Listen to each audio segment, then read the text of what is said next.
fii lañ nekk ci au niveau du premier étage ñaari salle médiathèque yi ñu wax 64 mètres carrés ak salle polyvalente de 71 mètres carrés bi nga xam ne moom la ñu am fii ci étage en même temps bloc toilette yi moom la ñu seen dafa répété wu bloc toilette ni mu nekkee ci rez-de-chaussée bi noonu la nekkee au premier en même temps aussi noonu la nekkee ci deuxième bi boo ñëwee fi la ñu am restaurant bi balcon terrasse restaurant bi moom la ñuy gis ci beneen côté bi donc en gros loolu moo nekk ci présentation maquette bi je pense que deuxième tableau de présentation moom moo nekk fii bu ngeen xoolee moom mooy les composantes maanaam bâtiment bi ni mu bindoo moom moo nekk nii composante projet bi ci suuf mooy rez-de-chaussée bi am nañ salle des spectacles spectacles yëpp foofu lañ koy defee am na aussi li ñuy wax local technique moom mooy centraliser tout ce qui est installation technique am nañ aussi hall d'entrée boo xam ne nii tey pour VIP la en tant spectacle boo amee invité yi du ñu bokk fi ñu duggee ak le grand public en même temps aussi am na dégagement sànq maa ngi koy wax 60 mètres carrés dégagement yi xaw na rëy parce que établissement recevant public la fi nit ñu bëri di daje aspect sécurité yi dañ ko war a tenir en compte pour ñu mën a évacuer lieux yi bu fekkee ne ay dégâts dafa am wala ay incendie donc bureau gestionnaire bi mooy nga xam ne ëllëg bu bâtiment bi pare moom mooy gérer bâtiment bi kooku day am aussi bureau secrétaire donc bureau yi aussi am na ay toilettes intérieures espace d'accueil et d'orientation bi muy toll si 53 mètres carrés am na case d'escalier am na aussi case d'ascenseur pour mën a permettre les personnes à mobilité réduite pour salle de séminaire yi ak médiathèque yi ñu mën cee am accès de même que pour aussi cuisine bi au niveau du deuxième am na magasin de stockage boo xam ne dafa toll ci 6 mètres carrés am na aussi bloc de toilettes yoo xam ne 3 toilettes la pour góor en même temps aussi 3 toilettes pour jigéen ak poste de police bu ñu yéegee ci étage bi am na salle médiathèque yi en même temps des services salle de séminaire salle de réunion en même temps salle de spectacle comme monsieur le maire nu mu ko waxee sànq am na yenn petite activité culturelle yoo xam ne dañ leen mën a tenir ci salle yi nii salle yi ñu ngi toll ci 67 mètres carrés donc am nañ si lu toll si ñaari salle yoo xam ne salle médiathèque la en même temps salle séminaire la am na salon VIP pour yenn invités yi wala yenn hôtes yi mu ngi toll si 38 mètres carrés donc foofu aire de repos lay doon et d'échange et de rencontre aussi am na lu ñuy wax une salle polyvalente mu ngi toll ci 71 mètres carrés c'est une grande salle boo xam ne activité bu nekk mën nañ ko fa tenir am na case escalier ba léegi moo continuité la moo ascenseur bi am na aussi dégagement pour mën a permettre ñi ni dem bi ak dikk bi mu gën a jàppandi am na en même temps aussi au premier étage ñetti toilettes pour góor ñetti toilettes pour jigéen am na benn balcon boo xam ne da ngay mën a génn féexlu de 7,75 mètres carrés au deuxième étage fa la ñu am restaurant bi donc restaurant fermé bi mu ngi toll ci 67 mètres carrés donc foofu dafay tëju en même temps aussi am na benn deuxième partie restaurant mi ngi nekk restaurant balcon terrasse côté boobu day ubbeeku da ngay mën a toog fu ubbeeku la fu yaatu mu ngi toll ci 111 mètres carrés nga mën a am vue aussi ci biir cité bi cuisine bi mu ngi toll ci 67 mètres carrés cuisine bi aussi am na ay magasin de stockage li tax mu rëy mooy am na magasin de stockage pour yenn denrées alimentaires yi ak conservation ak toutes les mesures sanitaires yi nga xam ne moo war a ànd ak cuisine am na aussi case d'escalier ak case d'ascenseur bi pour accessibilité bi gën a neex toujours pour les personnes à mobilité réduite dégagement yi ñu ngi toll ci 60 mètres carrés toujours pour aspect sécuritaire yi am na magasin aussi de stockage pour yenn meubles yi parce que comme que salle yi dañ leen di moduler des fois day laaj nga yokk ay chaises wala nga wàññi ay chaises donc bu ñu leen wàññi ci magasin yooyu lañ leen di denc de même que si première ak si deuxième en même temps aussi am na bloc toilette ñetti toilettes pour góor ñetti toilettes pour jigéen aussi am na balcon donc bâtiment bi si jëm boppam bu ñu ko xaymaa mu ngi toll si 426 mètres carrés mais assiette bi yëpp mu ngi toll ci 750 mètres carrés donc li des moom moo nga xam ne mooy doon esplanade bi mooy doon parking ok merci donc luy mooy composante projet. Merci on va ñu progresser comme ni ko maire waxee sànq donc ñu jubal fi nga xam ne mais dañuy ñëw xool li nga xam ne moom la ñu tàmbali nii vraiment lii ça montre une fois encore que Yeumbeul est en train de faire des efforts lii nag dañuy ñaan mu àgg parce que on est dans une dynamique d'avancement son micro dafa grand donc comme micro bi kiiwul bu baax ñu dégloo s'il vous plaît. déclaration moom li mu wax moom démarré na ko pare dañu ñëw pour xool rek liggéey bi mu toll de déjà terminé xanaa ça veut dire qu'il y aura pas de déclaration moom day continuer c'est ça 6 mois lañ ko joxoon mais xam naa ne dina gën a gaaw ko noonu ah loolu rek mooy objectif mais monsieur le maire Babacar Ndao liggéeykat yi ay jàmbaar lañ parce que dañoo soli gilet sol li nga xamante ni moom la yoon santaane te ñu gis fii fondement bi nekk na fondement bi nga xamante ni fondement bu mucc ayib monsieur le maire Babacar Ndao 2022 la fi Ousmane Sonko ñëw tànnal ñu ko kon ñun rëccu wuñu kon loolu na ko ñëpp yëg nañ ko jàppale doxal ndànk may leen ko yoon bi. Aujourd'hui nous sommes dans une dynamique de construction. Djibi Diop nga ne loo gis fii dama ne waaw. ana Demba Da. dama ne liggéey moo wóor liggéey rek la ñu wax jubal jubanti monsieur le maire Babacar Ndao ci liggéey boobu la nekk gis ngeen lii nga xamante ne mooy wàllum santé dañ ne avant tout santé lii ñuy def yëpp wér gi yaram moo ñu ko may moo tax wér gi yaram monsieur le maire Babacar Ndao chaque année mu jënd ay médicaments jënd ay lal ay matelas ay corbillard ay ambulance jox ko waa Yeumbeul doon dem Guédiawaye di ñëwee stade wala Pikine jeex na monsieur le maire Babacar Ndao mu ngi ci espoir bi dama ne éducation xale yi dañoo war a jàng am xam-xam am métier liggéey la ñu wax ñëw leen ngeen ànd ak moom liggéey nekk di affaire kuluna yi jeex na kon nag Yeumbeul bëgguñu kuluna dañoo bëgg kuy liggéey kon Babacar Ndao yaa ngi liggéey ku gis bâtiment bi xam ne lépp bu ko defee ñu wàllu gëdd fi dox nañu bàyyi caaxaan gi Ousmane Sonko nee na jubal banti mu ànd ak entrepreneur yi ànd ak les conseillers ànd ak cabinet maire ñoom ñëpp tey ñu ñëw gàddaay li waral loolu dañuy joxe lancement à complexe socioculturel bi ndeysaan ñu ngi nii taxaw ci gàddaay ku ñëw fii tey jii da ngay xam ni mairie bi ñëpp ñëw nañu staff yëpp ñëw nañu kenn desul madame Niam maa ngi lay nuyu maa ngi lay ziyaara yow tëjoo sa buntu saa yu ma ñëwee soxla maire ci yow laay jaar Thiané Samb maa ngi leen di nuyu bis a ngi nii boo xamee ni si l'histoire retiendra muy bis boo xamee ni si Babacar Ndao defati na fi loo xamee ni si même sil ma xëy ku fi jaar di nga gis loo xamee ni si Babacar Ndao moo ko fi def Babacar Ndao nag tey jii nag li wala fi naan dugalaat nga beneen bii dugaloon nga bii ñëpp daal di yooxu tey da nga dugalaat beneen bii fan la ko dugal fii ci gàddaay lu mu fi def centre socioculturel boo xamee ne si ñëpp daan ci gis seen bopp soo yàlla entrepreneur bi nee na dans 6 mois de plus balay loolu dana pare bu ko defee ñu mën ko inauguré mën ki taxaw entrepreneur ñi ngi lay nuyu yàlla na nga yeggale sa sago ndax liggéey bu toll nii ngay def du lu ndaw de monsieur l' entrepreneur ñi ngi lay nuyu yàlla na nga yeggale sa sago ci barka alxuraanu karim wala fi dañuy wax ne loo tàmbalewul du yegg. Merci beaucoup la population de Yeumbeul Nord. Merci beaucoup les conseillers municipaux dignes de ce nom. Babacar Ndao dafa jël Yeumbeul Nord def ko droit du département de Kër Massar. tey seetu Kër Massar sooy seetu ci département da nga ñëw ba Yeumbeul Nord nga taxaw seetu ba pare doog a dem. dëgg la moom. parce que Yeumbeul Nord moom mooy miroir du département de Kër Massar. Nous commençons par rendre grâce à Dieu qui nous a permis aujourd'hui d'être là avec la population de Yeumbeul Nord pour procéder au lancement des travaux du centre socio-culturel, du complexe socio-culturel de Yeumbeul Nord ici à Gadaye. Et nous rendons grâce à Dieu, pourquoi? Parce que ce centre-là aussi, ce complexe-là fait partie des points de mon programme. Comme vous le savez, on a tout le temps dit, la commune de Yeumbeul Nord est une commune qui souffrait de manque d'infrastructures. Et c'était une priorité pour nous de construire des infrastructures socio-culturelles, sportives et artistiques pour les populations. Et aujourd'hui, nous venons de lancer les travaux. Vraiment, les travaux qui vont se dérouler sur 9 mois, en 2 tranches. La première partie, c'est sur 6 mois et la deuxième partie sur 3 mois. Et on compte que dans 9 mois, les travaux seront terminés et nous allons livrer ces bijoux à la population de Yeumbeul. Comme on l'a dit, c'est une série d'infrastructures. Il y a quelques jours, on a inauguré le foyer des jeunes qu'on a réfectionné. Aujourd'hui, nous lançons ces travaux-là. Il y a d'autres travaux aussi qu'on a lancés. Et peut-être d'ici la fin de l'année, il y en a qui vont se terminer et qu'on va livrer aux populations. Vraiment, nous remercions tout le monde d'être là. Nous remercions aussi le conseil municipal qui m'a accompagné, qui suit un peu mes orientations pour nous permettre de mobiliser les budgets qui nous permettent de faire ces travaux. C'est un complexe socio-culturel qui est lancé. La première tranche est lancée à 147 millions, c'est dans le budget. Dans le budget 2025, la deuxième tranche est 166 millions. Quand on fait la somme, ça fait 313 millions. Nous avons mobilisé et les fonds sont déjà disponibles pour la réalisation de ce centre.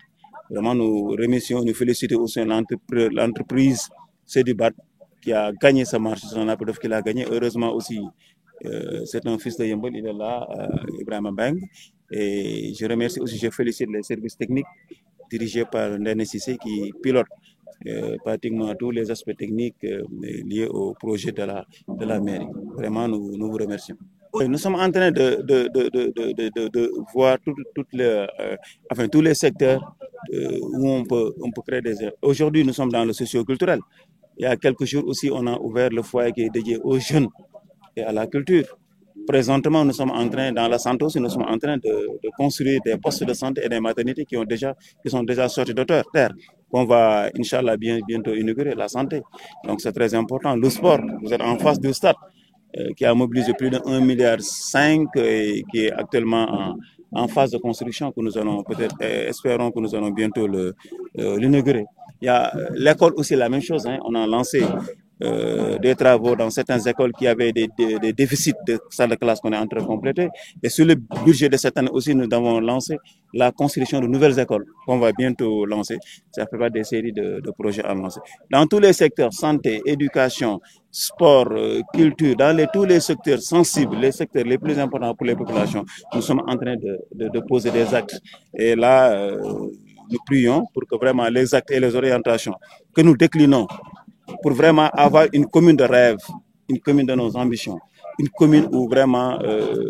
une commune à faire. Nous avons une commune à faire. Et vraiment, nous sommes sur la voie. Et si les populations nous suivent, et je pense que d'ici quelques années, Yeumbeul Nord ne va plus souffrir de manque d'infrastructures. Et c'est notre objectif. Et nous sommes sur la voie. Et pour développer un pays, il faut investir sur la jeunesse et les femmes. Et quand tu parles de culture, de sport et éducation, tu touches tous les secteurs. Et vraiment, c'est ça l'objectif. On ne peut pas développer un pays sans sa jeunesse. C'est pourquoi il faut une bonne éducation. À part l'éducation, il faut une jeunesse saine qui pratique du sport. Il faut une jeunesse aussi instruite. Après l'éducation, il y a aussi les autres secteurs. La culture est très, très, très vaste. On peut même être cadre dans une entreprise et être dans des activités culturelles. La culture, ça englobe. Quand on parle de culture, les gens pensent juste les artistes qui jouent quotidiennement. Mais la culture englobe beaucoup de choses. On a vu des cas de très grands cas dans des structures de très haut niveau aujourd'hui qui sont dans la culture. Donc, quand on touche la culture, le sport, la santé, l'éducation, quand on touche sa jeunesse et on touche ses femmes, et je peux dire qu'on a touché toute la population. Et là aussi, ça nous permet de préparer l'avenir. L'avenir se prépare à partir d'aujourd'hui, à partir de notre jeunesse et à partir de nos bonnes dames. Yeumbeul, comme vous le savez, dès que vous parcourez vraiment toutes les émissions, toutes les chaînes du monde, vous verrez des fils de Yeumbeul. Je ne parle même pas du Sénégal. Même quand vous voyagez à travers le monde, vous voyez des fils de Yeumbeul dans la culture qui sont en jeu très, très importants. Je parle juste de la culture, mais dans tous les secteurs que vous prenez, quand vous sortez en dehors de ce pays, vous rencontrez partout dans le monde des artistes, des intellectuels, des sportifs de très haut niveau, sont partout dans le monde. Et en général, beaucoup d'entre eux ce sont de Yeumbeul Nord. Et c'est pourquoi aujourd'hui nous avons vraiment un défi. C'est un très très grand défi. Et parce qu'aujourd'hui, ce que nous avons, parce qu'aujourd'hui la commune de Yeumbeul Nord fait partie des, c'est même la première commune la plus dense au niveau du Sénégal. On a une très forte population. C'est pourquoi on a beaucoup de ressources humaines. Et ces ressources humaines, malheureusement, on est en train de les perdre à gauche, à droite. Mais la commune doit s'organiser à mettre des infrastructures pour permettre. Oui, il y en a qui ont eu la chance de réussir leur carrière. Mais il y a d'autres qui sont actuellement jeunes et à qui on doit encadrer pour leur permettre aussi d'atteindre un certain niveau. Et tout ça là, et dans tous les secteurs, c'est valable. Et c'est pourquoi nous sommes en train de faire tout notre possible pour que vraiment ce gap qui est un manque d'infrastructures dans notre commune, qu'on puisse vraiment y résorber une bonne partie. Et nous rendons grâce à Dieu. Il y a beaucoup de litiges dans ce pays, mais quand même, pour l'instant, la commune de Yeumbeul Nord a des espaces où on peut mettre des projets. Rien que sur le site là où nous sommes, sur le lotissement de Gadaye, il y a 14 ou 15 espaces dédiés à des équipements. Rien que ça, c'est énorme. Et nous sommes en train aussi de travailler avec le gouvernement. Bien que la commune est saturée sur le plan de l'occupation de l'espace, mais il y a des espaces qu'on a identifiés et nous sommes en train de travailler avec l'actuel gouvernement pour que ces espaces-là soient rétrocédés à la commune, en plus des espaces qui nous restent. Mais ne vous en faites pas. il y a encore des espaces qui sont prévus pour aménager certains projets. waaw li ñu njëkk a def mooy sant suñu borom gërëm ko ci lii mu ñu defal loolu la yàlla njëkkal bu baax ndax tey bu ñu fi dajee bay def cérémonie lancement centre complexe socioculturel bi fii bu Yeumbeul Nord fii ci Gàddaay dañuy sant yàlla ndax bokk na ci tomb yi nga xam ne digoon naa ko askan bi bu may daggal seen baat mooy fexe ba commune Yeumbeul Nord am ay infrastructure yu bari mais aussi yu mucc ayib yoo xam ne méngoo na ak jamono et loolu nag la ñu teg tey lancé ko tey muy le complexe socioculturel bu Yeumbeul Nord fii ci Gàddaay complexe bi nag suñu gisee nag complexe bu am solo la am na solo trop ndax biñ ko xaymaa ci budget biñ ciy def nañ ci war a tolloog ñetti téeméer ak fukk ak ñett ci ay millions première tranche bi jël na téeméeri millions ak ñeent fukk ak ñett moom la def ci budget bi deuxième tranche bi jël téeméeri millions ak juróom-benn fukk ak juróom-benn boo ko boolee mooy lay jox ñetti téeméeri millions ak fukk ak ñett loolu mooy xaalis bi ñu mobiliser pour def ko ci centre bi léegi nag tàmbali nañu liggéey bi lancé nañu appel d'offre yi entreprise bi njëkk a gagné première tranche bi ñu ngi nii taxaw ñu ngi encore lancé deuxième tranche bi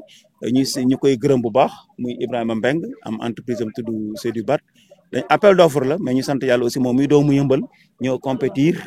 ba gagné ko kon moom it ñu ngi koy sant bu baax di ko encouragé di ko wax ne liggéey mi ngi noonu ñu ngi koy ñaan liggéey bi gën a taxaw kon nag di ak ànd ci aussi ak Ndene Cissé mi nga xam ne moom mooy chef division technique bu mairie bi moom it ñëw piloté ànd ak conseils municipaux yi ànd ak adjoint au maire ànd ak toute